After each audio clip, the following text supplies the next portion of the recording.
এক সুকীয়া পদক্ষেপেৰে নক্ষত্ৰ এ জাৰ্নি অফ লাইটৰ দ্বাৰা আয়োজিত গ্ৰীষ্মকালীন শিবিৰৰ সফল সমাপ্তি। চলিত বৰ্ষৰ জুলাই মাহৰ 1 তাৰিখৰ পৰা সপ্তাহজোৰা কাৰ্যসূচীৰে এক ব্যতিক্ৰমী চিন্তাৰে নক্ষত্ৰ এ জাৰ্নি অফ লাইটে আয়োজন কৰিছিল এক গ্ৰীষ্মকালীন শিবিৰ। সদৌ বৰপথাৰ জ্যোতি বিষ্ণু ভূপেন্দ্ৰ সাংস্কৃতিক মঞ্চত আয়োজিত এই শিবিৰত অৰ্ধ শতাধিক ছাত্ৰ ছাত্ৰীয়ে অংশ লয় আৰু অসমৰ বিভিন্ন প্ৰান্তৰ প্ৰায় 14জন বিশিষ্ট প্ৰশিক্ষকে গীত, নৃত্য, নাটক, হস্তকলা, চিত্ৰাংকন আদিৰ প্ৰশিক্ষণ দিয়ে। 8 জুলাইত এই শিবিৰৰ অন্তিম দিনাৰ কাৰ্যসূচী হিচাপে সাংস্কৃতিক অনুষ্ঠান আয়োজন কৰা হয়। সৰু স্বেচ্ছাসেৱী অনুষ্ঠান হিচাপে কোনো চৰকাৰী অনুদান নোহোৱাকৈ 2024 চনৰ 23 ডিচেম্বৰত স্থাপিত হোৱা নক্ষত্ৰই এতিয়ালৈকে ডিব্ৰুগড় জিলাৰ ভিতৰতেই বহুখিনি উন্নয়নমূলক কাম-কাজ কৰি গৈছে।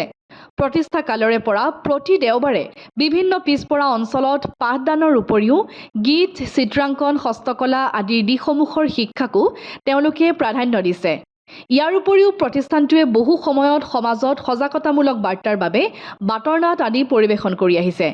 অন্তিম দিনাৰ অনুষ্ঠানত বিশিষ্ট ব্যক্তি হিচাপে আছিল সমাজসেৱক দেৱকৃষ্ণ বৰুৱা আৰু যতীন কোঁৱৰ। এই শিবিৰত অসম তথা ভাৰতৰ এজন জনপ্ৰিয় নাট্যকৰ্মী অসীম শৰ্মাদেৱ উপস্থিত থাকে। নক্ষত্ৰৰ সম্পাদক অভিজিত চক্ৰৱৰ্তীৰ তত্বাৱধানত এই গ্ৰীষ্মকালীন শিবিৰৰ সফল পৰিসমাপ্তি ঘটে। ডিব্ৰুগড়ৰ কুমাৰনিচিগাৰ কেইজনমান যুৱকৰ বহুদিনীয়া কষ্ট আৰু আশাসুধীয়া প্ৰচেষ্টাৰ ফলত জন্ম হৈছিল নক্ষত্ৰ এ জাৰ্নি অফ লাইটৰ।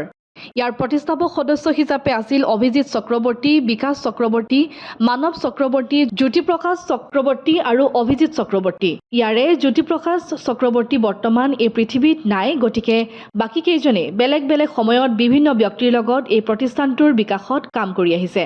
নক্ষত্ৰৰ মূল উদ্দেশ্য আছিল আৰ্থিকভাৱে দুৰ্বল, পিছপৰা শিশুৰ লগতে ছাত্ৰ-ছাত্ৰীসকলক বিনামূলীয়াকৈ শিক্ষিত ব্যক্তিৰ দ্বাৰা এক উন্নত মানৰ শিক্ষা প্ৰদানৰ লগতে তেওঁলোকক ব্যৱহাৰিক জ্ঞানেৰে পুষ্ট কৰা। পৰৱৰ্তী সময়ত ডিব্ৰুগড় জিলাৰ লগতে অসমৰ বিভিন্ন ঠাইত পিছপৰা লোকসকলৰ বাবে নক্ষত্ৰই কাম কৰাৰ হাবিয়াস ৰাখিছে। নৱপ্ৰজন্মৰ এনে চিন্তা আৰু বৰ্তমানৰ সমাজত সঁচাকৈয়ে এক ইতিবাচক দিশ। News desk report, Assam Aditya.